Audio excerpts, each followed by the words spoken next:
Já escolhi seu caixão. Logo estarei livre. Aquelas palavras cruéis rasgaram minha alma e fizeram meu sangue gelar nas veias. Engoli o choro, olhei nos olhos dele e respondi com uma calma terrível.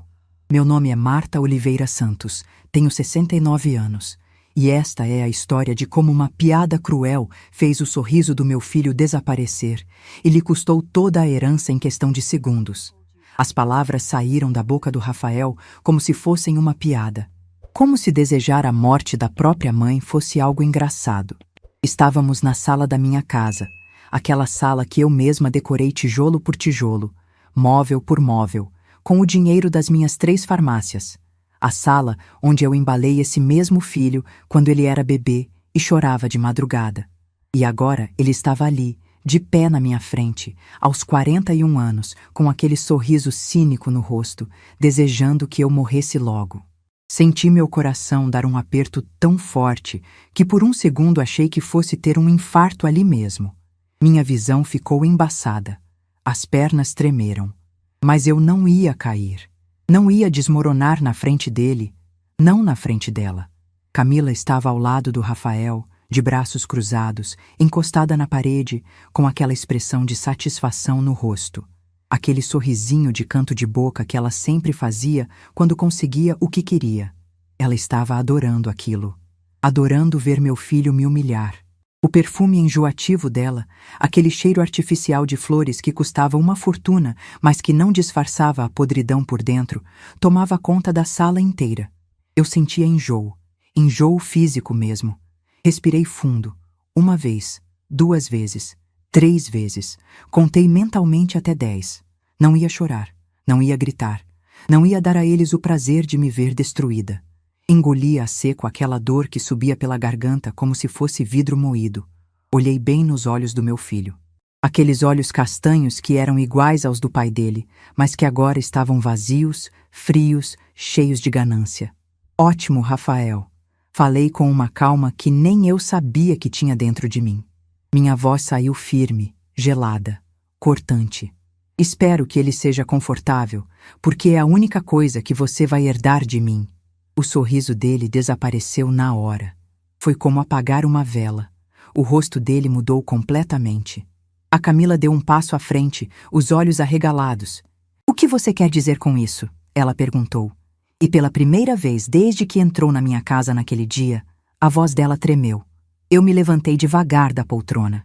Senti o tecido gasto do estofado, aquele veludo verde que estava ali há 20 anos e que eu nunca quis trocar porque tinha memórias boas.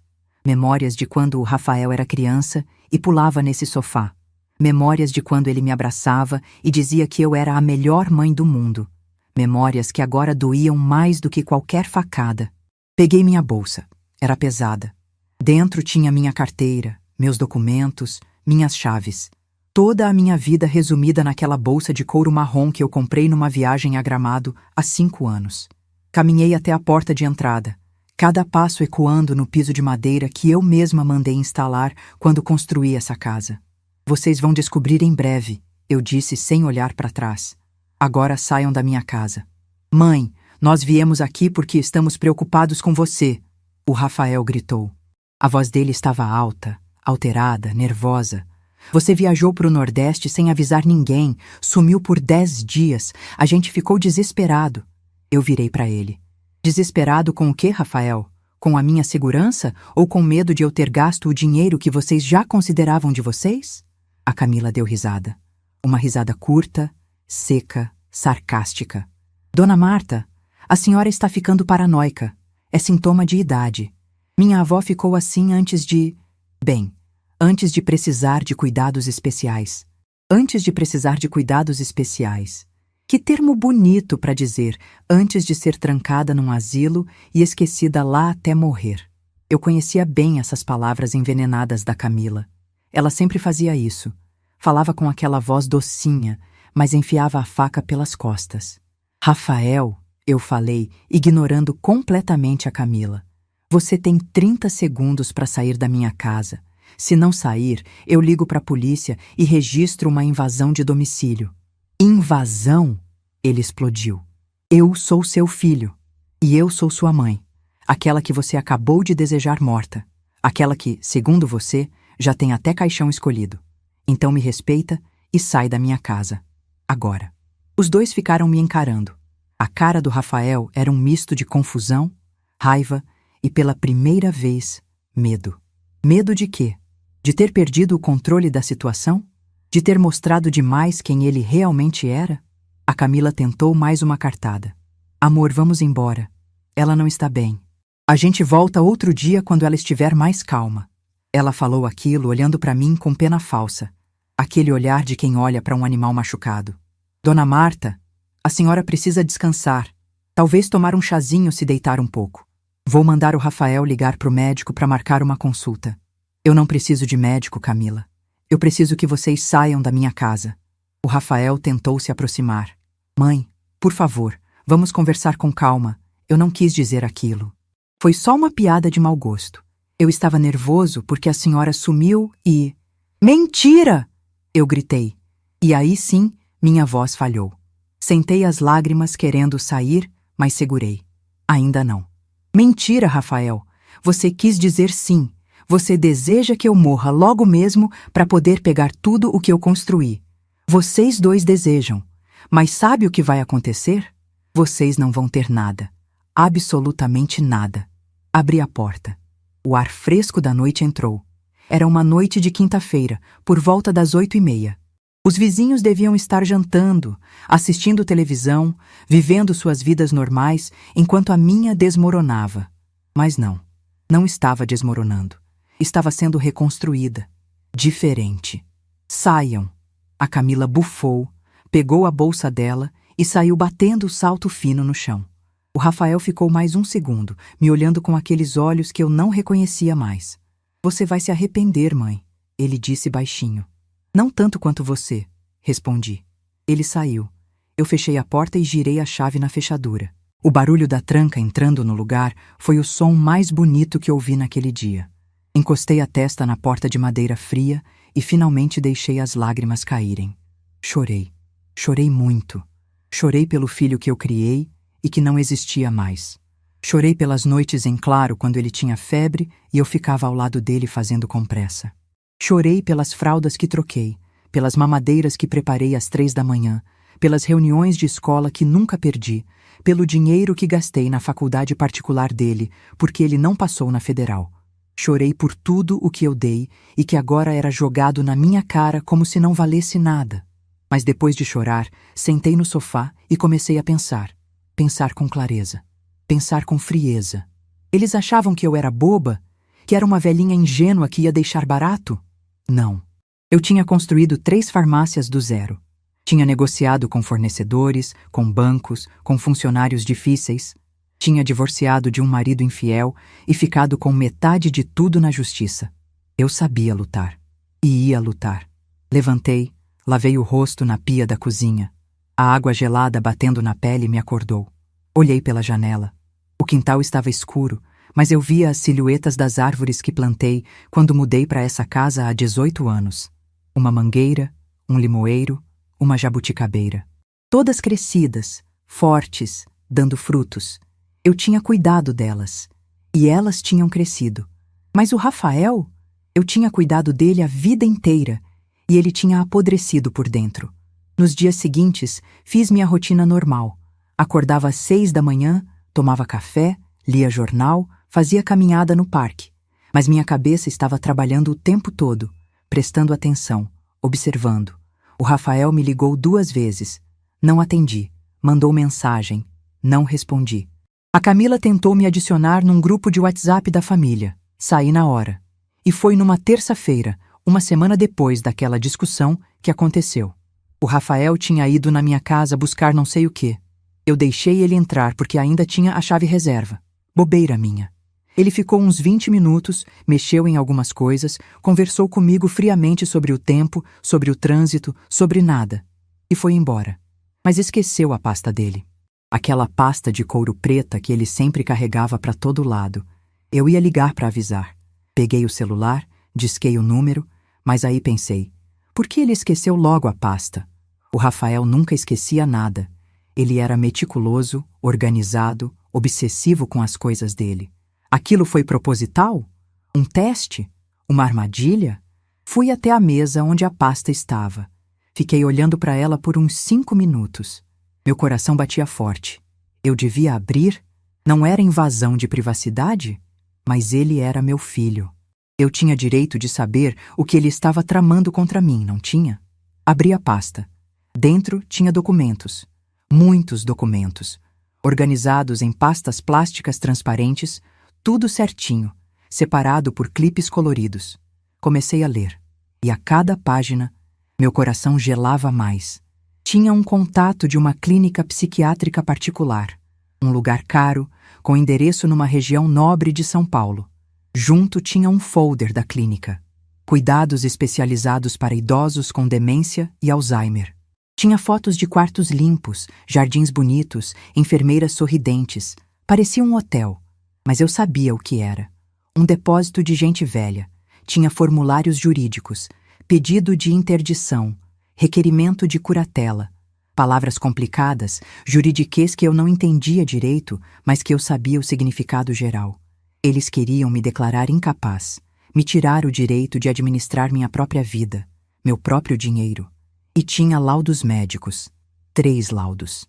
Todos com o mesmo diagnóstico: demência senil, avançada com perda de capacidade cognitiva e de discernimento. Paciente apresenta episódios de confusão mental, perda de memória recente, dificuldade de administrar finanças, comportamento errático. A assinatura era de um Dr. Henrique Fagundes. Eu nunca tinha ouvido falar desse médico, nunca tinha consultado com ele, nunca tinha feito nenhum exame. E ele estava dizendo que eu tinha demência avançada? Continuei lendo. Tinha um inventário. Uma lista completa dos meus bens. A casa nos Jardins, avaliada em R$2.500.000. As aplicações no banco, R$1.800.000.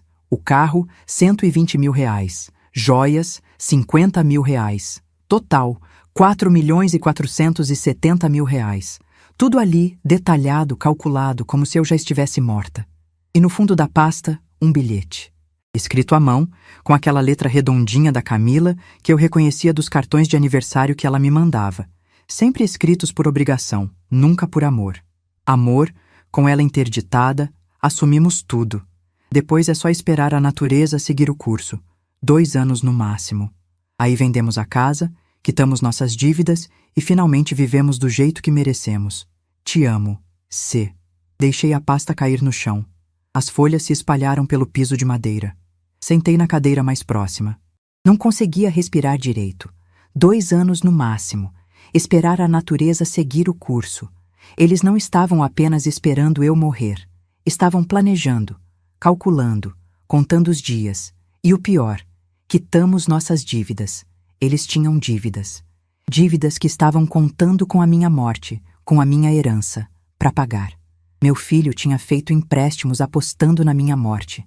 Naquela noite, não dormi. Fiquei sentada na sala, no escuro, olhando para o nada, pensando, planejando. Eles queriam me enterrar viva? Então, eu ia mostrar para eles o que uma mulher de 69 anos, com a mente lúcida e o coração partido, era capaz de fazer. Quando amanheceu, sexta-feira, 6 da manhã, liguei para o Dr. Otávio. Ele era meu advogado há 25 anos. Cuidou do meu divórcio, da venda das farmácias, de tudo. Um homem sério, competente, de confiança. Dona Marta, tudo bem? É cedo, aconteceu alguma coisa? Otávio, preciso falar com você. Urgente. Pode ser hoje? Claro. Às 9 no escritório? Estarei aí. Cheguei no escritório dele às 8h45. Não conseguia esperar. Levei a pasta do Rafael. Contei tudo. Mostrei os documentos, os laudos falsos, o bilhete. O Dr. Otávio foi lendo em silêncio, a expressão cada vez mais séria. Dona Marta, ele disse quando terminou, tirando os óculos e esfregando os olhos. A senhora não é a primeira mãe que atendo nessa situação. Infelizmente está virando comum. Filhos que não querem esperar a herança e tentam acelerar o processo. O que eu faço? Primeiro, exames. A senhora vai fazer uma bateria completa de exames neurológicos e psiquiátricos com médicos de primeira linha. Vamos provar que a senhora está em perfeitas condições mentais. Segundo, vamos reorganizar seu patrimônio. Doações em vida, Testamento blindado. Terceiro, vamos preparar um processo contra esse Dr. Henrique Fagundes. Laudo falso é crime. Quanto tempo leva? 2, 3 semanas para deixar tudo pronto. Então vamos começar agora. E começamos. Naquela mesma tarde, eu já estava no consultório da doutora Helena Parente, neuropsiquiatra renomada. Fiz testes de memória, de raciocínio lógico, de cognição, respondi questionários intermináveis, fiz ressonância magnética do cérebro. Tudo. Uma semana depois, fiz tudo de novo com outro médico, o Dr. Carlos Mendoza. E na terceira semana, com uma terceira profissional, a doutora Beatriz Fonseca. Todos chegaram na mesma conclusão: capacidade mental plena, nenhum sinal de demência, de Alzheimer, de nada. Minha mente estava lúcida, afiada, funcionando perfeitamente. Enquanto isso, o Dr. Otávio trabalhava nos documentos. Mudança de testamento, doações, usufruto vitalício. Termos que eu ia aprendendo conforme ele explicava. E a cada documento assinado, eu sentia um peso saindo das costas e uma força voltando para o peito. O Rafael sabe de alguma coisa? O Dr. Otávio perguntou. Não. Ele me ligou algumas vezes, mas não atendi. Mandou mensagem dizendo que esqueceu a pasta aqui. Eu disse que ia devolver um dia desses. Ele deve estar desesperado. Ótimo. Deixe ele suar frio. Agora, dona Marta, quando tudo estiver pronto, a senhora quer fazer o quê? Apenas mudar o testamento e esperar ou quer confrontar? Olhei nos olhos dele. Eu quero confrontar. Quero que ele saiba. Quero que ela saiba. Quero olhar na cara deles e mostrar que mexeram com a pessoa errada. Ele sorriu. Um sorriso triste, mas de respeito. Então vamos preparar uma reunião, aqui no escritório. Convide os dois. Diga que quer fazer o testamento e que precisa conversar sobre o futuro. Eles vão vir correndo. Exatamente. Na quarta-feira da terceira semana, estava tudo pronto. Todos os documentos assinados, registrados em cartório, carimbados, oficiais, irreversíveis. Mandei uma mensagem para o Rafael. A primeira em 3 semanas. Rafael, preciso conversar com você e a Camila sobre assuntos importantes. Meu testamento e meu futuro. Quinta-feira, 15, no escritório do Dr. Otávio. Não faltem. A resposta veio em menos de 2 minutos. Claro, mãe. Estaremos lá. Que bom que a senhora quer conversar sobre isso. Vamos resolver tudo. Beijo. Beijo. Como se nada tivesse acontecido. Como se ele não tivesse desejado minha morte. Como se não tivesse tramado me trancar num hospício. A hipocrisia tinha cara e nome. Rafael Santos Almeida, meu filho. Na quinta-feira, acordei às 5 da manhã. Não tinha conseguido dormir direito. Me arrumei com calma. Escolhi uma roupa sóbria. Calça social preta, blusa branca, blazer cinza. Passei maquiagem. Nada exagerado, só o suficiente para não parecer abatida. Prendi o cabelo num coque baixo. Coloquei meu colar de pérolas, aquele que ganhei do meu pai quando me formei em administração há 45 anos atrás. Olhei no espelho. Uma mulher de 69 anos, forte, elegante, pronta para a guerra. Cheguei no escritório às 2h30. Meia hora de antecedência. O Dr. Otávio já estava lá, conferindo os documentos. A sala de reuniões estava preparada. Uma mesa grande de madeira escura, 6 cadeiras de couro, uma jarra de água, copos. E no centro da mesa, 2 pilhas de pastas. Uma com os documentos verdadeiros, outra com os documentos falsos do Rafael. Está pronta, dona Marta? Mais do que nunca. Às 3h em ponto, a secretária avisou. Dr. Otávio, o Sr. Rafael e a Sra. Camila chegaram. Pode mandar entrar. A porta se abriu. E lá estavam eles. Antes de continuar minha história, preciso saber. Vocês acham que eu exagerei? Será que fui longe demais ao cortar meu próprio filho da herança? Ou será que ele mereceu cada consequência? Deixem nos comentários o que vocês fariam no meu lugar. Agora deixa eu contar o que aconteceu depois. E lá estavam eles. Rafael entrou primeiro, sorrindo, confiante, usando um terno cinza bem cortado, que eu sabia que custava pelo menos R$3.000. Dinheiro que ele não tinha, mas que gastava assim mesmo para manter as aparências. A Camila veio logo atrás, toda produzida, com um vestido bege justo, salto alto, cabelo escovado, unhas feitas. Os dois cheirando a perfume caro e a falsidade barata. Oi, mãe! O Rafael disse, vindo até mim de braços abertos, como se fôssemos os melhores amigos do mundo. Tentou me abraçar. Eu dei um passo para trás. Vamos sentar, falei seca. A cara dele mudou por um segundo. Confusão. Mas logo voltou o sorriso forçado. Eles se sentaram do outro lado da mesa, lado a lado, juntinhos. A Camila segurou a mão dele por cima da mesa. Teatrinho barato. Dona Marta, a Camila começou com aquela voz melosa. Que bom que a senhora chamou a gente. Nós estávamos tão preocupados. Fazia semanas que a senhora não respondia às ligações do Rafael. A gente achou que tivesse acontecido alguma coisa. Eu estava ocupada, respondi. Ocupada com o quê, mãe? O Rafael perguntou, inclinando o corpo para frente, interessado demais. Cuidando da minha vida. O doutor Otávio pigarreou. Bem, vamos começar. Rafael, Camila, obrigado por virem. A dona Marta pediu essa reunião porque quer tratar de assuntos relacionados ao patrimônio dela, ao testamento e ao futuro. Certo, dona Marta? Eu assenti. O Rafael e a Camila trocaram um olhar rápido. Um olhar de vitória. Achavam que tinham conseguido, que eu ia entregar tudo de bandeja.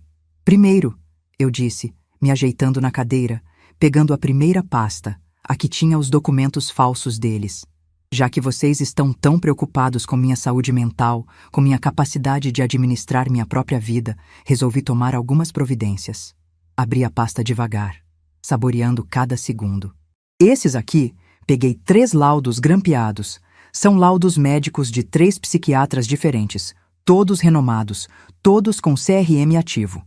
Doutora Helena Parente, Dr. Carlos Mendoza e doutora Beatriz Fonseca. Fiz exames completos, testes neuropsicológicos, ressonância magnética. E sabe o resultado? Silêncio. O sorriso da Camila começou a rachar. Perfeitas condições mentais, capacidade cognitiva plena, memória intacta, raciocínio lógico preservado. 0 sinais de demência, Alzheimer ou qualquer outra doença neurodegenerativa. Ou seja, estou lúcida, completamente lúcida. Joguei os laudos na frente deles. O Rafael pegou, começou a ler. A cor foi sumindo do rosto dele. Que bom, mãe, ele disse, mas a voz saiu estranha, forçada. A gente fica feliz que a senhora esteja bem. Feliz? Eu repeti. Mesmo? Porque esses laudos aqui...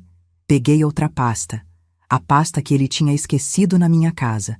A prova da traição. Esses laudos aqui dizem outra coisa. Coloquei na mesa os 3 laudos falsos. O Rafael congelou. A Camila empalideceu. Esses laudos, assinados por um tal de Dr. Henrique Fagundes, dizem que eu tenho demência senil avançada, que estou confusa, perdida, sem condição de administrar meus bens. Laudos que eu nunca vi, de um médico que nunca me examinou. Laudos que estavam na sua pasta, Rafael. Aquela pasta que você esqueceu na minha casa há 3 semanas.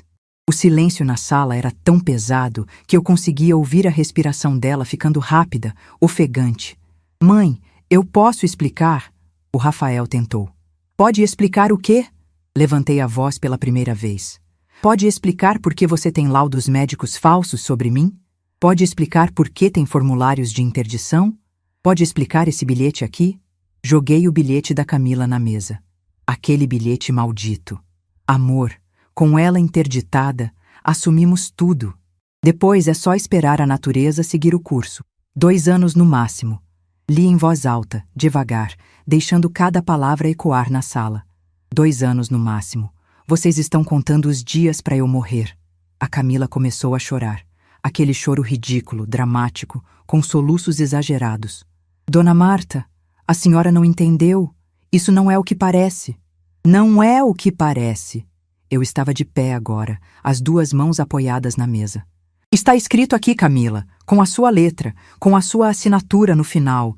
Te amo, C. Você assinou sua sentença. O Rafael tentou falar. Mãe, a Camila estava preocupada porque a senhora anda fazendo muitas viagens, gastando muito dinheiro e a gente... E vocês o quê? Decidiram que sou louca? Decidiram me trancar num hospício? Me declarar incapaz? Tomar tudo o que eu construí?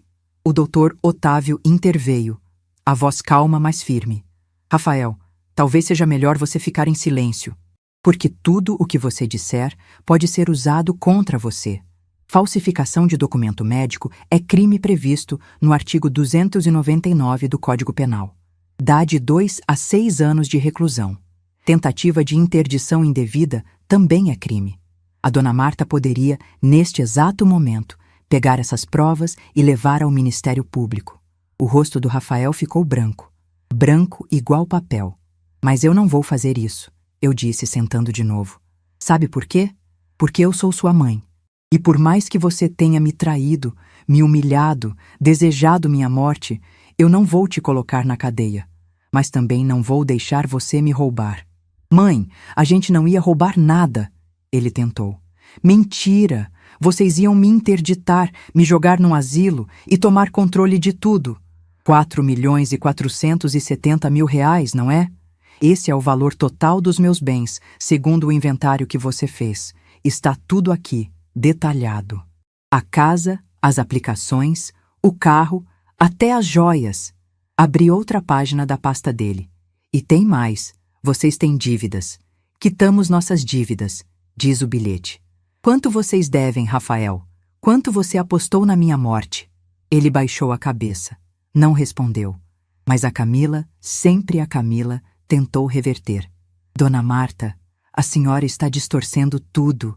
Nós só queríamos proteger a senhora. A senhora está ficando velha, vulnerável, pode ser enganada por golpistas, pode... Golpistas como vocês. Ela parou de falar. O Dr. Otávio abriu outra pasta. A pasta final. A pasta da execução. Dona Marta tomou algumas decisões patrimoniais nas últimas 3 semanas. Decisões legais, registradas em cartório, irreversíveis. Vou ler para vocês. O Rafael e a Camila se entreolharam. Medo. Puro medo nos olhos dos dois. Primeiro, a casa onde a Dona Marta mora, avaliada em 2.500.000 reais, foi doada para a Instituição Dignidade na Velhice, uma ONG que cuida de idosos abandonados pelos filhos. A doação foi feita com usufruto vitalício, ou seja, a Dona Marta mora na casa até o fim da vida dela, mas quando ela falecer, a casa vai integralmente para a instituição, não entra em inventário, não pode ser contestada. O queixo do Rafael caiu. Segundo, as aplicações financeiras, no valor de 1.800.000 reais, foram divididas da seguinte forma: 900.000 reais para Carolina Santos, enteada da Dona Marta, filha do ex-marido dela. Os outros 900.000 foram divididos igualmente entre 3 instituições beneficentes: Casa da Criança Feliz, Instituto Amor Sem Idade e Projeto Recomeço. Isso é impossível, o Rafael gritou, batendo a mão na mesa. Você não pode fazer isso. Eu sou seu filho, seu único filho. Posso e fiz. Está tudo registrado, Rafael. Reconhecido em firma, com testemunhas, protocolado, legal, irreversível. A Camila estava histérica agora. O choro falso tinha virado desespero real. Mas e a gente? E o nosso futuro? A senhora vai deixar o próprio filho na miséria? Não vou deixar na miséria. Vou deixar exatamente onde ele me deixaria. Sem nada. Aliás, não. Tem uma coisa. O Dr. Otávio pegou o último documento. Dona Marta reservou 50.000 reais, depositados numa conta específica, exclusivamente destinados a cobrir todas as despesas do funeral dela. Caixão, velório, enterro, flores, o que for necessário. Vai sobrar até um troco. Olhei nos olhos do Rafael. Ele estava chorando. Chorando de verdade agora. Mas não era arrependimento. Era ira. Era ódio. Era desespero financeiro. Você mesmo disse, Rafael, já escolhi seu caixão. Pois então, o caixão é a única herança que você vai ter. 50.000 reais para me enterrar. Use com sabedoria. Ele se levantou de um pulo, a cadeira caindo para trás com um estrondo. Você não pode fazer isso comigo. Eu vou processar. Vou provar que você está louca. Vou... Vai fazer nada, o Dr. Otávio disse, também se levantando. Ele era um homem alto, imponente quando queria. Você tem 3 laudos médicos falsos aí na sua frente. Dona Marta tem 3 laudos verdadeiros. Você tem um bilhete escrito pela sua esposa, planejando interditar sua mãe indevidamente. Dona Marta tem testemunhas, tem documentos, tem tudo registrado legalmente. Se você entrar com processo, eu entro com contraprocesso e ainda te processo criminalmente. Quer tentar? Rafael ficou ali, tremendo de raiva, as mãos fechadas em punho. Por um segundo achei que ele fosse me bater, mas não bateu. Só ficou ali, destruído. A Camila tentou uma última vez. Caiu de joelhos na minha frente. Aquilo seria cômico se não fosse trágico. Dona Marta, pelo amor de Deus, a senhora não pode fazer isso com a gente. Nós temos contas a pagar, nós temos dívidas. O apartamento está quase sendo tomado pelo banco. A senhora vai deixar a gente na rua? Vocês iam me deixar num hospício esperando eu morrer. Agora vocês viram sozinhos. Mas eu vou ter um filho seu, ela gritou desesperada. Estou grávida. A senhora vai abandonar o próprio neto? Olhei para a barriga dela. Lisa. Sem sinal nenhum. Mentira. Mais uma mentira no meio de tantas. Se você está grávida, Camila, que bom. Mas não é problema meu. Vocês queriam minha morte. Agora vão ter que viver com as consequências de terem mexido com a pessoa errada. Levantei e caminhei até a porta. Doutor Otávio, obrigada por tudo. Pode encaminhar os documentos finais para minha casa. Sim, dona Marta. Abri a porta e saí. Ouvi a Camila chorando atrás de mim, gritando meu nome. Ouvi o Rafael xingando, socando a mesa. Mas não olhei para trás. Nunca mais ia olhar para trás. Quando cheguei em casa, entrei, tranquei a porta e desabei. Não no chão, no sofá. O mesmo sofá verde de veludo gasto onde eu tinha embalado o Rafael quando ele era bebê. E chorei. Chorei por horas. Chorei pela mãe que fui e que não era mais. Chorei pelo filho que tive e que morreu antes de mim.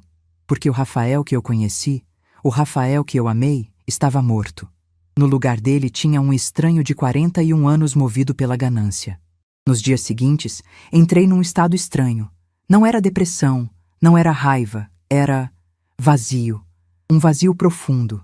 Me pegava olhando para a parede e perdendo a noção do tempo. Comia sem sentir gosto. Dormia mal, acordava pior. A casa, aquela casa enorme que eu sempre amei, parecia um túmulo. Silenciosa, fria, sem vida. O Rafael tentou me ligar. 32 chamadas não atendidas. Mandou mensagens, algumas implorando perdão, outras me ameaçando de processo. Bloqueei o número dele. A Camila tentou pelo Instagram, pelo WhatsApp de amigas, até mandou carta. Rasguei sem ler. 2 semanas depois da reunião, numa sexta-feira, acordei e olhei no espelho. Quase não me reconheci. Tinha emagrecer 5 quilos. O rosto estava encovado, olheiras profundas, cabelo sem vida. Parecia que tinha envelhecido 10 anos em 2 semanas. Chega, falei para meu reflexo. Chega dessa autodestruição. Você venceu. Você se protegeu. Agora é hora de viver. Tomei um banho demorado. Lavei o cabelo. Passei creme. Coloquei uma roupa bonita. Fiz uma maquiagem leve. Saí de casa e fui até o salão de beleza que eu costumava frequentar antes de tudo isso acontecer. Cortei o cabelo. Um corte moderno, mais curto, com luzes. A cabeleireira, a Sônia, ficou surpresa. Dona Marta, fazia tempo que a senhora não aparecia. Pois é, Sônia, estava meio perdida. Mas voltei. Fiz as unhas. Comprei roupas novas. Voltei para a academia. Comecei a frequentar o grupo de dança sênior do bairro. E sabe o que aconteceu? Eu comecei a sorrir de novo. De verdade. Comecei a lembrar como era bom estar viva. 1 mês depois da reunião, numa tarde de quarta-feira, estava tomando café na cozinha quando o celular tocou. Número desconhecido. Atendi com desconfiança. Alô? Tia Marta? É a Carolina. Carolina, a enteada. A filha do meu ex-marido com outra mulher. Uma moça linda, de 32 anos, médica pediatra. Eu sempre gostei dela. Sempre foi respeitosa, carinhosa, mesmo depois do divórcio. Carol, que surpresa! Tudo bem? Tudo sim. Tia, eu liguei porque... Bem, o Dr. Otávio entrou em contato comigo sobre uma doação que a senhora fez. Eu não sei o que dizer. Você merece, Carol. Sempre me tratou bem. Sempre foi família de verdade. Tia, eu não preciso desse dinheiro. Eu trabalho, ganho bem. Eu sei. É exatamente por isso que você merece. Quem não precisa, não cobiça.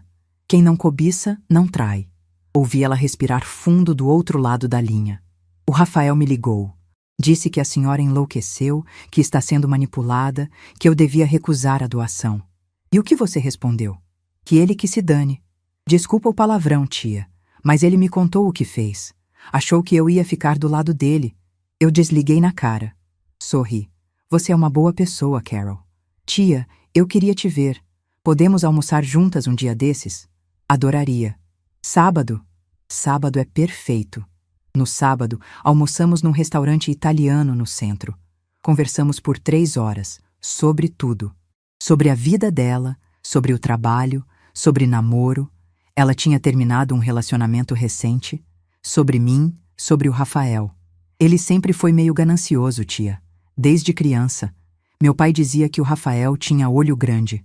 Seu pai estava certo. Mas a Camila piorou tudo. Ela é perigosa. Era. Agora não é mais. Não tem mais poder sobre nada. Carol pegou na minha mão. Tia, eu quero que a gente se veja mais. Sempre gostei de você. Você é mais mãe para mim do que minha mãe biológica. Segurei a mão dela de volta. E ali, naquele restaurante, naquele sábado ensolarado, eu entendi. Família não é sangue. É respeito. É amor. É presença. 2 semanas depois, numa tarde de terça, estava eu organizando papéis velhos no escritório da casa quando achei um envelope antigo. Era do banco. Abri. Extrato de conta. Uma conta que eu tinha esquecido que existia. Uma poupança que abri quando o Rafael nasceu, 41 anos atrás, e que alimentei por anos com depósitos pequenos. Depósitos que com o tempo e os juros tinham virado R$196 mil. Fiquei olhando para aquele número. Era para ser a surpresa de formatura dele, ou de casamento, ou de primeiro filho. Era para ser um presente, uma ajuda, um empurrão. Mas agora aquele dinheiro significava outra coisa.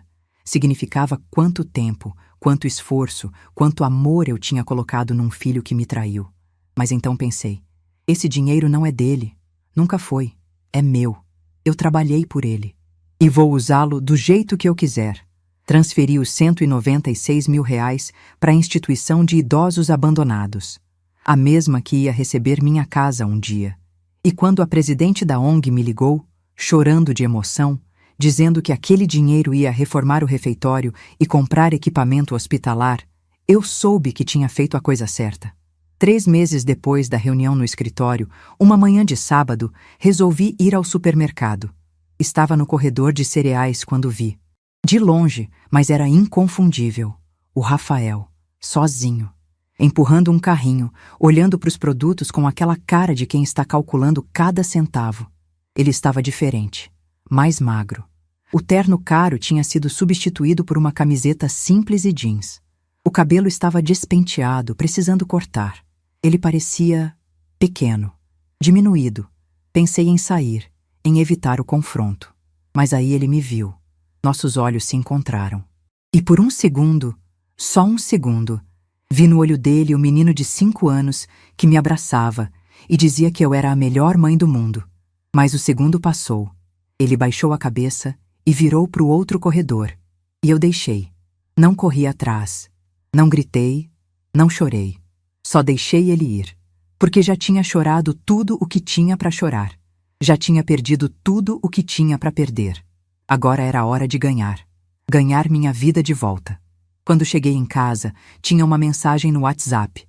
Número desconhecido. Dona Marta, aqui é a Camila. Por favor, me dê uma chance de conversar com a senhora. Preciso muito. O Rafael e eu terminamos. Estou morando com minha mãe. Não tenho nada. Por favor. Li, reli. E deletei. Porque perdão precisa ser merecido. E arrependimento motivado por consequência não é arrependimento. É só desespero. Fui até a sala, sentei no meu sofá verde de veludo gasto, acendi uma vela perfumada de lavanda e abri um livro que tinha comprado na semana passada. Um romance policial. Leve, divertido, sem drama familiar. E pela primeira vez em meses, sorri de verdade. Mas a vida, ela sempre dá as voltas dela. E a volta que estava por vir ia mudar tudo de novo. A paz durou exatamente 17 dias. 17 dias de tranquilidade, de rotina gostosa, de acordar sem aquele peso no peito. 17 dias nos quais eu realmente acreditei que tinha deixado tudo para trás e que podia finalmente viver em paz. Até que numa quinta-feira, por volta das 3 da tarde, tocaram a campainha. Eu estava na cozinha fazendo um bolo de laranja. Não vou mencionar o outro tipo de bolo que não posso citar. Sequei as mãos no avental e fui atender. Era o seu Maurício, o vizinho do lado. Um senhor de uns 75 anos, aposentado, que morava com a esposa há 40 anos na mesma casa. A gente se cumprimentava sempre, mas não tínhamos intimidade. Dona Marta, desculpa incomodar. Não incomoda, seu Maurício. Aconteceu alguma coisa? Ele olhou para os lados, meio desconfortável. É que, olha, eu não queria me meter, mas acho que a senhora precisa saber. Meu coração acelerou. Saber o quê? Aquele rapaz, o Rafael, seu filho, ele esteve aqui ontem, na casa da senhora. Mas a senhora não estava. Como assim esteve aqui? A fechadura foi trocada. Ele não tem mais chave. Pois é, mas ele veio com um chaveiro. E entraram. Senti o chão sumir debaixo dos meus pés. Entraram? Como? Pelo portão dos fundos. Eu vi da janela do meu escritório que dá para o quintal da senhora. Eles forçaram o cadeado. Ficaram lá dentro umas 2 horas. Depois saíram carregando umas caixas. Caixas? Minha voz saiu mais alta que eu queria. Que tipo de caixas? Não sei, dona Marta. Caixas de papelão, umas 3 ou 4, e uma sacola grande também. Seu Maurício, por que o senhor não me avisou ontem? É que eu não sabia se devia me meter. Pensei que talvez a senhora tivesse autorizado. Mas aí hoje de manhã vi aquele cadeado quebrado ainda lá no portão dos fundos e achei estranho. Resolvi avisar. O senhor fez certo. Muito obrigada. Assim que ele foi embora, corri para os fundos da casa. O portão do quintal, aquele de ferro verde que eu raramente usava, estava com o cadeado quebrado no chão. Alguém tinha forçado mesmo. Entrei em pânico. O que ele tinha levado? O que tinha dentro daquela casa que valia a pena ele invadir e roubar? Comecei a verificar os cômodos. Sala, tudo no lugar. Cozinha, tudo normal. Quarto de hóspedes, intacto. Meu quarto. A princípio, tudo parecia estar onde sempre esteve. Mas aí abri o armário. A prateleira de cima, onde eu guardava as caixas com joias, documentos antigos, álbuns de fotos, estava vazia. Completamente vazia. Minhas joias. As alianças do meu casamento, que mesmo depois do divórcio eu guardei por valor sentimental. O colar de pérolas da minha avó. Os brincos de ouro que ganhei quando vendi a primeira farmácia. Os relógios do meu pai. Tudo tinha sumido. Corri para o escritório. A gaveta onde eu guardava documentos importantes, certidões, escrituras antigas, contratos das farmácias já vendidas, estava arrombada, mexida. Vários papéis tinham sumido. Mas quais? Eu nem lembrava direito o que tinha ali. Sentei na cadeira do escritório, tremendo. Ele tinha invadido minha casa. Meu filho tinha invadido minha casa e roubado minhas coisas. Isso era crime. Isso era invasão de domicílio, furto, violação. Peguei o celular e liguei para o Dr. Otávio. Ele atendeu no segundo toque. Dona Marta? Otávio, o Rafael invadiu minha casa, ontem. Arrombou o portão, entrou com um chaveiro e levou coisas, joias, documentos, eu nem sei o que mais. A senhora tem certeza? Absoluta. O vizinho viu tudo. Certo. Primeiro, a senhora vai fazer um boletim de ocorrência. Agora. Hoje ainda. Segundo, vou pedir uma liminar de restrição contra ele. Ele não pode chegar perto da senhora. Terceiro, vamos fazer um inventário de tudo o que sumiu. Tudo. Mas e se ele já vendeu as joias? E se... Uma coisa de cada vez, dona Marta. Vamos com calma. Fui na delegacia naquela mesma tarde. Registrei o boletim de ocorrência. Furto qualificado. Invasão de domicílio. A delegada, uma mulher de uns 40 anos, foi atenciosa, mas direta. A senhora tem provas de que foi ele? Tenho o testemunho do vizinho. E sei que foi ele porque só ele conhece a casa. Só ele saberia onde as coisas estavam. A senhora sabe por que ele faria isso? Contei. Contei tudo. A traição, os laudos falsos, a mudança do testamento, o confronto. A delegada ouviu em silêncio, anotando. Entendi. Então ele está desesperado financeiramente e resolveu roubar o que conseguisse da senhora. Vamos investigar. Vou precisar que a senhora faça uma lista detalhada do que sumiu. Passei a noite inteira fazendo essa lista, e quando terminei, olhei para o total estimado das joias. Aproximadamente R$ 48.000. Não era uma fortuna, mas era o suficiente para ele vender num compra-ouro vagabundo e ter um dinheiro rápido. Mas o que me incomodava mais não eram as joias, eram os documentos. Por que ele levaria documentos velhos das farmácias? Por que levaria contratos antigos? O que ele estava procurando? 3 dias depois, numa tarde de domingo, a resposta veio. E veio de onde eu menos esperava. Eu estava assistindo televisão quando recebi uma ligação de um número de São José dos Campos. Atendi com desconfiança. Alô? Dona Marta Oliveira? Sim, quem fala? Aqui é Marcos Henrique, contador do escritório Fonseca e Mendes. A senhora foi sócia de uma farmácia em São José dos Campos entre 2003 e 2008, é isso? Meu coração disparou. Fui sim. Por quê? É que recebi uma ligação de um rapaz que se identificou como Rafael Santos, dizendo ser seu filho e seu procurador legal. Ele pediu uma cópia dos contratos de dissolução da sociedade daquela farmácia. Ele não é meu procurador, gritei. Ele não tem procuração nenhuma, ele está mentindo. Foi o que eu pensei. Por isso liguei para a senhora. Ele foi muito insistente, disse que a senhora estava com problemas de saúde e que ele estava cuidando dos negócios. Ele está mentindo. Estou perfeitamente lúcida, e ele não tem autorização minha para nada. Imagei. Só queria confirmar com a senhora. Não vou passar nenhuma informação para ele. Fique tranquila. Obrigada, Marcos. Muito obrigada. Desliguei e fiquei pensando. Por que ele queria os contratos da farmácia de São José dos Campos? O que ele estava procurando? Liguei para o doutor Otávio e contei. Dona Marta, ele está procurando brechas. Está procurando alguma coisa que ele possa usar para contestar as doações. Algum documento, alguma dívida antiga, alguma coisa que prove instabilidade financeira da senhora. Mas não tem nada. Tudo foi quitado, tudo foi vendido legalmente. Eu sei. Mas ele está desesperado. Gente desesperada faz loucuras. E o doutor Otávio estava certo. Porque 2 dias depois, numa terça-feira de manhã, recebi uma notificação judicial. O Rafael estava entrando com um processo de anulação das doações, alegando que eu estava sob coerção psicológica no momento em que assinei os documentos. Coerção psicológica. Aquilo seria engraçado se não fosse revoltante. Liguei para o Dr. Otávio imediatamente. Ele veio até minha casa naquela tarde mesmo com uma equipe de advogados. 3 pessoas sentadas na minha sala, analisando o processo que o Rafael tinha movido. É uma tentativa desesperada. O advogado mais novo, Dr. Bruno, explicou.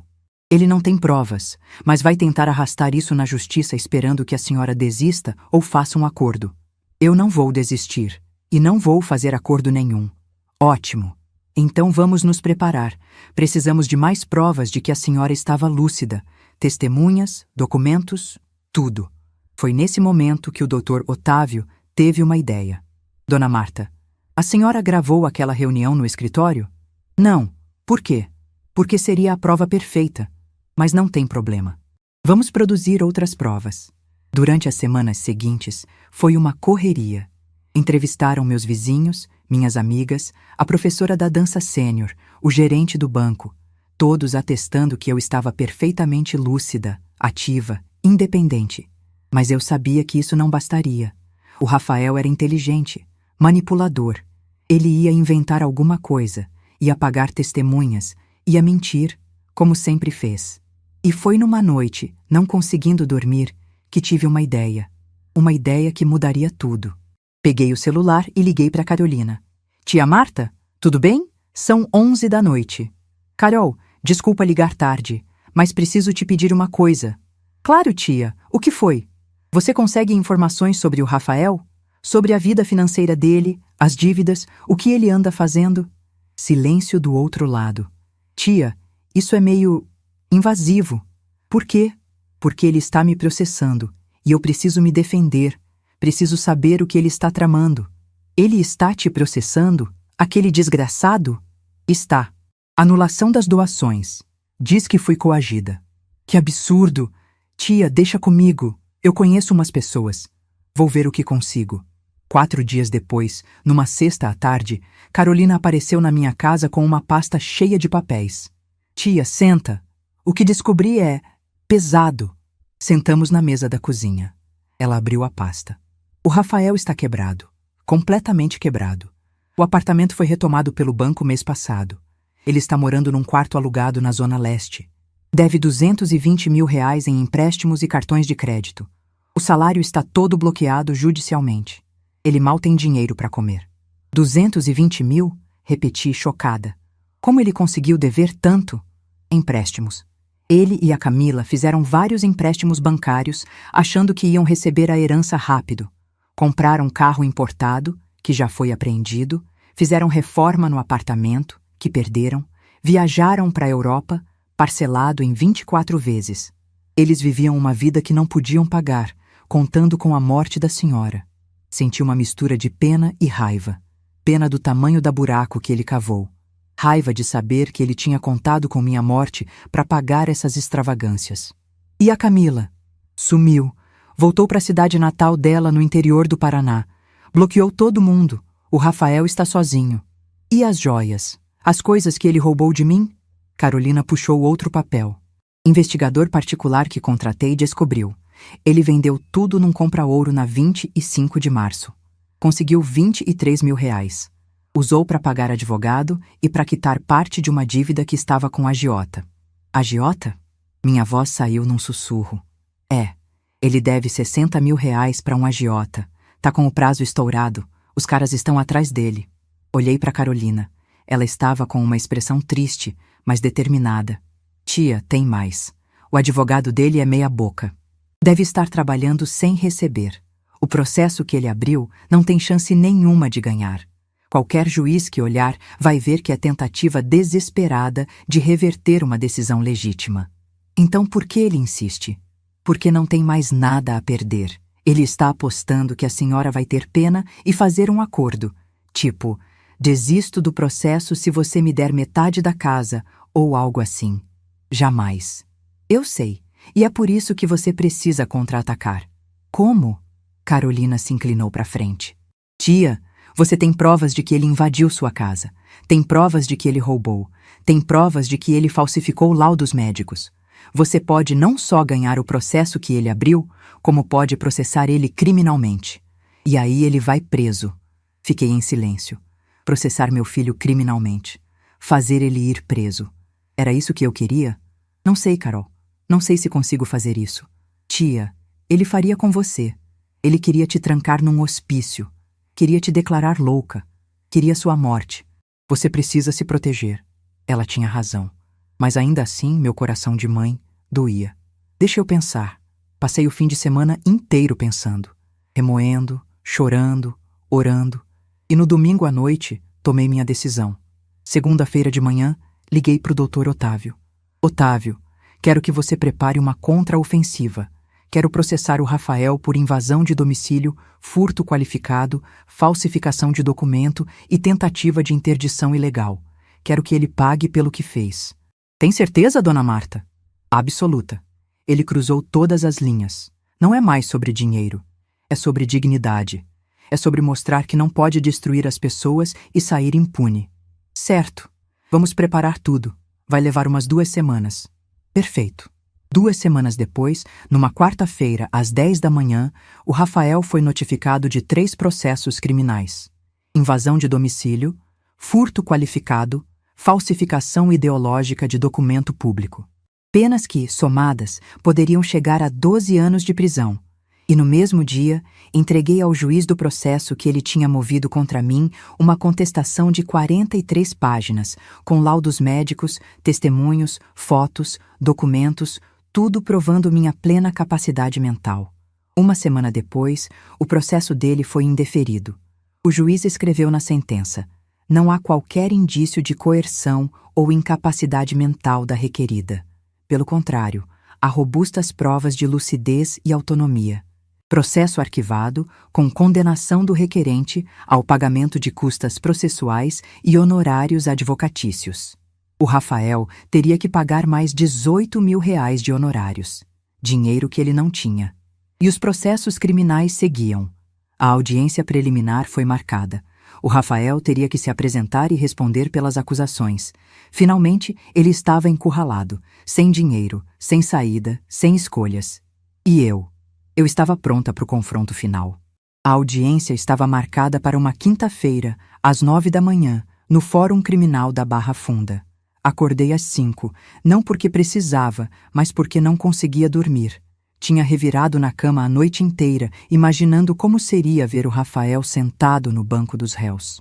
Meu filho, o menino que eu gerei, que cresceu dentro de mim, que mamou no meu peito, no banco dos réus, por ter me roubado, por ter tentado me destruir. Me arrumei com cuidado. Escolhi um conjunto social cinza-chumbo, sóbrio, mas elegante. Prendi o cabelo num coque firme. Coloquei brincos discretos de pérola. Maquiagem leve, mas impecável. Eu queria que ele me visse forte. Queria que ele visse que não tinha me quebrado. O Dr. Otávio passou para me buscar às 7h30. Fomos em silêncio até o fórum. Só quando estacionamos no subsolo é que ele falou: Dona Marta, última chance de recuar. Se a senhora quiser desistir dos processos criminais, ainda dá tempo. Olhei para ele. E o que aconteceria? Ele responderia só em juizado especial por furto simples. Provavelmente prestaria serviços comunitários, pagaria uma multa e pronto. E os laudos falsos? E a tentativa de interdição? Sem processo criminal, fica mais difícil de prosseguir. Ia prescrever. Então não vou recuar. Ele precisa pagar pelo que fez. O Dr. Otávio assentiu. Então vamos. O corredor do fórum cheirava a papel velho e desinfetante. As paredes eram bege claro, descascadas em alguns pontos.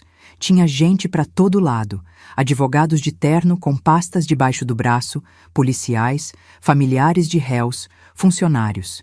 Um fluxo constante de vidas se cruzando, cada uma com sua tragédia particular. Chegamos na sala de audiências. Sala 4, quarto andar. Sentamos nos bancos de madeira fora da sala, esperando serem chamados. E então eu vi. No fim do corredor, vindo devagar, estava o Rafael. Quase não o reconheci. Ele estava irreconhecível.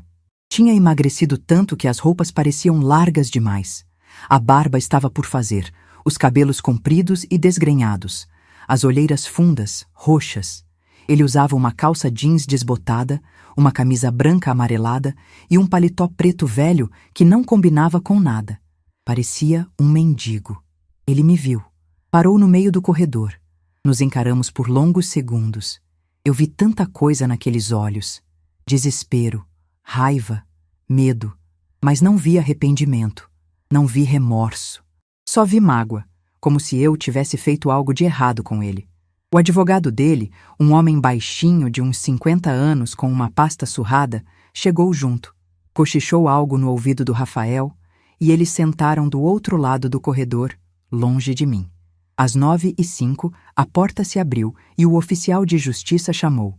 Processo 012784332024, Marta Oliveira Santos versus Rafael Santos Almeida. Entramos na sala. Era pequena, fria, com ar-condicionado fazendo barulho. A juíza era uma mulher de uns 45 anos, cabelo preso, expressão séria. Ela olhou os papéis, olhou para mim, olhou para o Rafael. Bom dia, vamos começar. Doutor Otávio, a senhora pode apresentar os fatos?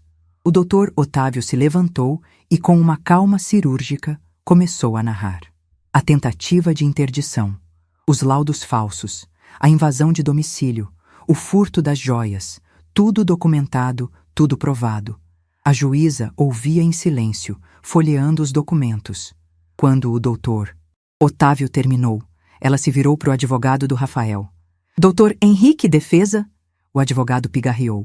Ele estava nervoso, suando. Meritíssima, meu cliente alega que os itens retirados da residência da genitora eram, na verdade, pertences pessoais dele que estavam guardados lá. Não houve furto.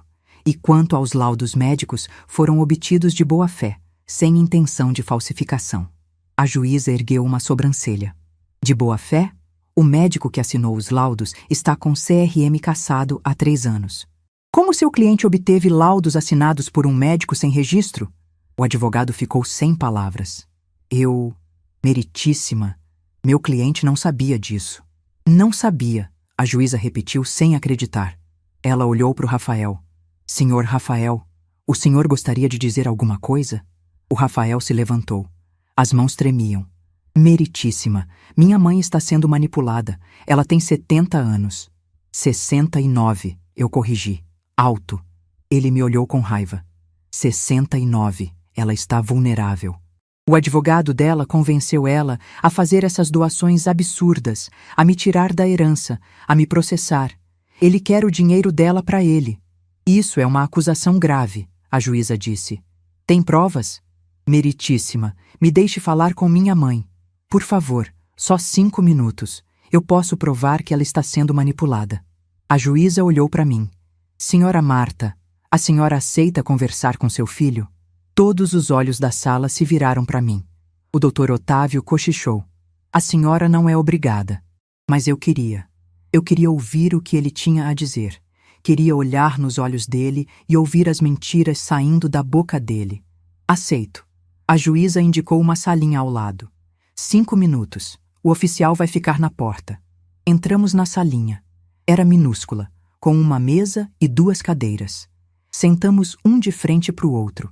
O oficial fechou a porta, mas ficou do lado de fora, olhando pelo visor de vidro. O Rafael respirou fundo. E então, para minha surpresa, começou a chorar. Mãe, me perdoa. Me perdoa por tudo. Eu errei. Eu fui um idiota. Eu deixei a Camila me manipular. Eu fui ganancioso. Eu fui um filho horrível. Mas eu te amo. Eu sempre te amei. Olhei para ele, para aquele choro, para aquelas lágrimas escorrendo pelo rosto magro. E senti nada, absolutamente nada. Rafael, você não me ama. Você ama meu dinheiro. Não, mãe, não é verdade. Você disse que já tinha escolhido meu caixão, que logo estaria livre. Você desejou minha morte. Foi uma piada idiota. Eu estava nervoso. Eu não quis dizer. Você quis. E depois tentou me declarar louca, me trancar num hospício, roubar tudo o que eu construí. Ele pôs as mãos no rosto, soluçando. Eu estava desesperado, mãe. Eu devo um dinheiro que não posso pagar. Eles vão me matar se eu não pagar. Então era isso. Ele não estava arrependido. Estava desesperado, com medo. Não de me perder, de morrer. Quanto você deve? Ele levantou o rosto, os olhos vermelhos, inchados. 60 mil reais, pro agiota. Ele me deu mais 2 semanas. Se eu não pagar, eles disseram que vão quebrar minhas pernas. E você acha que eu vou te dar dinheiro? Depois de tudo o que você fez? Mãe, pelo amor de Deus! Ele caiu de joelhos no chão, segurando minhas mãos. Me ajuda. Só dessa vez. Eu pago tudo de volta, eu juro. Eu vou trabalhar, eu vou me endireitar, eu vou... Rafael, eu disse, e minha voz saiu gelada. Levanta do chão. Mãe, por favor. Eu sou seu filho, seu único filho. Você não pode me abandonar. Eu não te abandonei. Você me abandonou, gritei levantando. Você me abandonou no dia que escolheu o dinheiro ao invés de mim. No dia que assinou laudos falsos. No dia que invadiu minha casa e roubou as joias da minha avó. Eu vou devolver. Eu vou achar um jeito de comprar tudo de volta. Com que dinheiro? Você não tem nada. Ele ficou ali, de joelhos no chão, chorando. E eu olhei para ele e vi com clareza. Esse homem não era mais meu filho. Era um estranho que por acaso tinha meu sobrenome e meu DNA. Rafael, eu não vou te dar um centavo. Você vai ter que resolver seus problemas sozinho, como eu sempre resolvi os meus, sem contar com ninguém. Mas eu sou seu filho. E eu era sua mãe, até você decidir que não era mais. Bati na porta. O oficial abriu. Saan, sem olhar para trás. Voltamos para a sala de audiências. A juíza olhou para mim, depois para o Rafael, que entrou atrás cambaleando, destruído. Conseguiram conversar? Sim, meritíssima, respondi. Não mudou nada. Ela assentiu. Muito bem. Vou analisar o processo e dar minha sentença em 15 dias. Estão liberados. Saímos do fórum. Do lado de fora, no sol quente da manhã, o Dr. Otávio me olhou. A senhora está bem? Estou. Pela primeira vez em meses, estou bem. 15 dias depois, a sentença saiu. Rafael Santos Almeida foi condenado por invasão de domicílio e furto, qualificado a 2 anos e 4 meses de reclusão, regime semiaberto, com direito a recorrer em liberdade. Também foi condenado a pagar uma indenização de R$ 96 mil, o dobro do valor das joias roubadas, por danos morais e materiais. Ele recorreu. Perdeu. Teve que começar a cumprir pena. 3 semanas depois da sentença, numa tarde de terça, eu estava em casa quando a campainha tocou. Fui atender. Era uma mulher de uns 40 anos, magra, com cara de cansada. Senhora Marta Oliveira? Sim. Sou oficial de justiça. Vim entregar isso. Ela me deu um envelope. Era uma carta. Do Rafael. Escrita à mão, da penitenciária. Fiquei olhando para o envelope. Abrir ou não abrir? Ler ou jogar fora? Abri. Mãe, estou preso. Estou pagando pelos meus erros. Mas quero que saiba. Eu nunca quis que chegasse nesse ponto. Eu te amava. Ainda amo. Um dia, quando você se for, vou me arrepender de não ter sido o filho que você merecia. Mas vai ser tarde demais. Espero que seja feliz. Espero que aproveite o dinheiro que protegeu de mim. E espero, do fundo do meu coração, que um dia consiga me perdoar. Seu filho, Rafael. Dobrei a carta, coloquei de volta no envelope e joguei no lixo, porque perdão não é obrigação. E arrependimento tardio não desfaz a dor que foi causada. Mas a vida sempre reserva surpresas. E a última surpresa estava por vir. 6 meses depois da sentença do Rafael, minha vida tinha se transformado completamente. E de um jeito que eu nunca imaginei. A casa, aquela casa enorme dos jardins que um dia foi palco de tanta dor, agora estava cheia de vida de novo. Mas uma vida diferente. Eu tinha começado a receber voluntários da instituição que iria herdar a casa. Eles vinham 2 vezes por semana para fazer oficinas de artesanato, rodas de conversa, tardes de cinema. Idosos de toda a região participavam. E minha casa, que antes era um túmulo de silêncio, virou um centro de convivência. Eu mesma participava das atividades. Fiz amigas. Dona Teresa, 72 anos, que fazia crochê e me ensinou a fazer mandalas coloridas. Seu Antônio, 80 anos, viúvo, que tocava violão e cantava músicas antigas. Dona Lídia, 66, professora aposentada, que criou um clube de leitura. Gente boa. Gente que vivia de verdade, sem falsidade, sem ganância. A Carolina virou presença constante na minha vida. Almoçávamos juntas todo domingo. Ela me contava sobre o trabalho na pediatria, os pacientes pequenos que ela atendia, as mães nervosas, os diagnósticos difíceis. Eu contava sobre o grupo da casa, sobre as aulas de dança que tinha voltado a fazer, sobre a vida que estava finalmente vivendo. Tia, ela disse num desses domingos, enquanto comíamos um risoto de alho poró que eu tinha preparado. Você está radiante. Rejuvenesceu uns 10 anos. Sorri. É o que acontece quando você se livra de peso morto. E o Rafael? Ah, o Rafael, suspirei. Tá cumprindo pena, regime semiaberto. Trabalha de dia numa oficina mecânica, dorme na penitenciária à noite. Você tem contato com ele? Não. Ele mandou 3 cartas. Não respondi nenhuma. E como você se sente com isso? Pensei antes de responder. Eu sinto paz. Não sinto raiva. Não sinto pena. Só sinto paz. Ele fez suas escolhas. Eu fiz as minhas. E agora cada um vive as consequências. Carolina pegou minha mão. Você é uma mulher muito forte, tia. Não sou forte, Carol. Só aprendi que dignidade não é negociável. 1 mês depois desse almoço, numa quarta-feira à tarde, recebi uma ligação inesperada. Era da assistente social da penitenciária onde o Rafael estava. Senhora Marta, aqui é Juliana Costa, do sistema prisional. Ligo por causa do seu filho, Rafael. Meu coração acelerou. Aconteceu alguma coisa? Não, nada grave. Mas ele pediu para que eu entrasse em contato com a senhora. Ele gostaria muito de receber uma visita sua. Fiquei em silêncio. Senhora Marta? Estou aqui, mas não vou visitá-lo.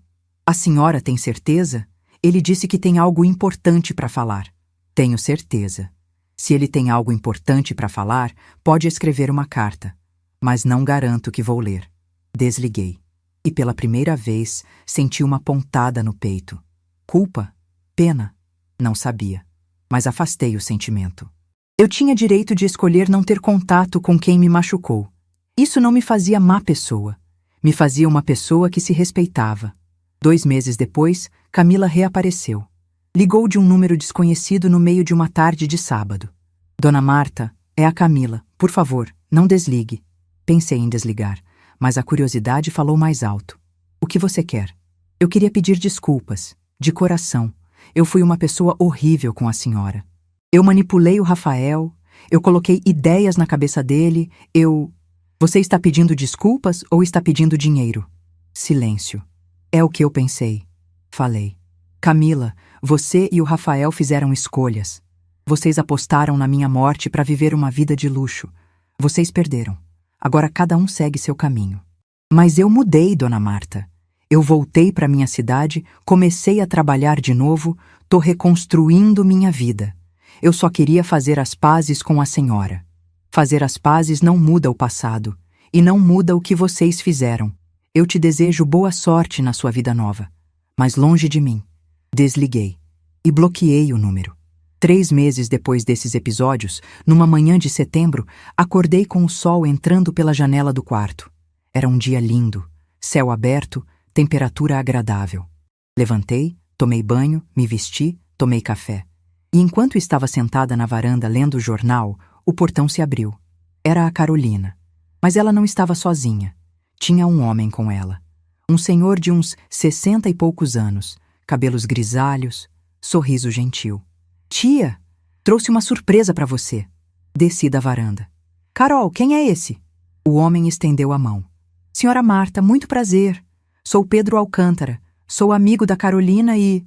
Bem, ela falou tanto da senhora que eu quis conhecer. Apertei a mão dele.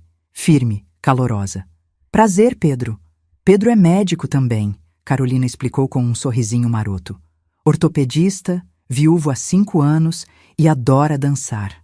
Olhei para Carolina. Ela estava fazendo o quê? Me apresentando um pretendente? Carol, falei, meio sem graça. Tia, relaxa. A gente só veio tomar um café. Pedro acabou de se mudar para o bairro e eu pensei que vocês iam gostar de se conhecer. Tomamos café. Conversamos por 2 horas. Pedro era um homem interessante. Culto, educado, com senso de humor. Contou sobre os 3 filhos adultos que tinha, todos casados, morando longe. Sobre a esposa que morreu de câncer. Sobre como tinha sido difícil reconstruir a vida sozinho. Mas estou aprendendo, ele disse, sorrindo. Estou descobrindo que a vida não acaba aos 60. Na verdade, ela pode estar apenas começando de novo. Quando eles foram embora, fiquei pensando. Começando de novo. Eu, aos 69 anos, estava começando de novo também. Pedro começou a frequentar a casa. Sempre com desculpa. Trazia um bolo que tinha comprado, vinha devolver um livro que eu emprestei, passava para ver se eu precisava de algo. E aos poucos, foi ficando. Foi se tornando presença. Foi se tornando importante. 6 meses depois de nos conhecermos, numa noite de sexta-feira, estávamos jantando num restaurante italiano quando ele segurou minha mão. Marta, eu tenho 64 anos. Não tenho tempo para joguinhos nem enrolação. Então vou ser direto. Estou me apaixonando por você e queria saber se você sente o mesmo. Olhei nos olhos dele, olhos sinceros, olhos que não viam em mim uma carteira. Viam uma pessoa. Pedro, eu passei os últimos anos da minha vida sendo traída por quem eu mais amava, sendo tratada como objeto, como meio para um fim. Então eu tenho medo, muito medo. Eu entendo, e não vou te pressionar, mas quero que saiba, você é uma mulher incrível, forte, inteligente, generosa. E qualquer homem seria sortudo de estar ao seu lado, inclusive eu. Apertei a mão dele de volta. Vamos devagar? Vamos no ritmo que você quiser. 1 ano depois daquele jantar, Pedro e eu estávamos namorando sério. Ele tinha se mudado para uma casa a 3 quarteirões da minha. Viajávamos juntos, íamos ao teatro, fazíamos caminhadas no parque. Ele conheceu meus amigos do grupo da casa. Eu conheci os filhos dele. Era um relacionamento maduro, tranquilo, respeitoso. E o Rafael cumpriu a pena. Foi solto depois de 1 ano e 10 meses, por bom comportamento, mas não tentou me procurar. Soube pela Carolina que ele tinha arrumado um emprego numa transportadora, morava num apartamento pequeno na Zona Norte e estava tentando reconstruir a vida. Parte de mim, uma parte pequena lá no fundo, ficou feliz por ele. Feliz que ele estava trabalhando, que estava sobrevivendo, mas não senti vontade de reaproximação. Algumas pontes, quando queimadas, não são para ser reconstruídas. São para ser deixadas para trás. Numa tarde de dezembro, 2 anos depois de tudo ter acontecido, estava eu organizando papéis antigos quando achei uma foto. Era do aniversário de 5 anos do Rafael. Ele estava sorrindo, cheio de glacê de bolo na cara, me abraçando. Eu também sorria. Éramos felizes naquela foto, ou pelo menos eu achava que éramos. Olhei para a foto por longos minutos, e então, sem lágrimas, sem dor, coloquei ela numa caixa com outras lembranças antigas. Fechei a caixa. Guardei no fundo do armário. O passado era passado. Eu tinha construído um presente novo e estava construindo um futuro ainda melhor. Hoje, aos 71 anos, estou vivendo a melhor fase da minha vida. Minha casa é centro de convivência para idosos 3 vezes por semana. Tenho um namorado maravilhoso que me respeita e me ama. Tenho a Carolina, que é a filha que o destino me deu para compensar o filho que perdi. Tenho amigas verdadeiras. Tenho saúde. Tenho paz. E o dinheiro? Ah, o dinheiro que tanto cobiçaram está sendo bem usado. A instituição que vai herdar minha casa já está fazendo reformas para transformar o espaço quando eu partir. As instituições que receberam doações me mandam relatórios semestrais mostrando quantas crianças foram alimentadas, quantos idosos foram acolhidos, quantas vidas foram mudadas. Meu dinheiro, aquele dinheiro que eu ganhei com suor e trabalho, está fazendo diferença de verdade. Não está pagando viagem de luxo. Não está quitando dívida de cassino. Está alimentando fome, abrigando desamparo, curando doença. E isso vale mais do que qualquer herança. Minha lição final. Quando alguém deseja sua morte para ficar com suas coisas, mostre que você vale mais viva do que qualquer valor que você possa deixar. Reescreva seu testamento. Proteja seu patrimônio. E viva. Viva cada dia com dignidade, com alegria, com propósito. Porque no final, não é sobre quanto dinheiro você acumulou. É sobre quantas vidas você tocou, quantos sorrisos você gerou, quanto amor você espalhou. E eu, Marta Oliveira Santos, aos 71 anos, posso dizer: minha vida valeu a pena. Não pelos milhões que juntei, mas pelas escolhas que fiz quando me quiseram tirar tudo. Escolhi dignidade, escolhi respeito, escolhi me amar mais do que amo quem me machucou. E essa escolha me libertou. E você que está me ouvindo agora, o que faria se descobrisse que sua própria família está contando os dias até sua morte? Deixe nos comentários. Compartilhe essa história. E se inscreva no canal, porque temos muitas outras histórias de mulheres que recusaram ser vítimas e se tornaram heroínas das próprias vidas. A próxima história está começando agora na sua tela. Clique e descubra como uma avó de 73 anos derrubou o império de corrupção do próprio genro. Até lá!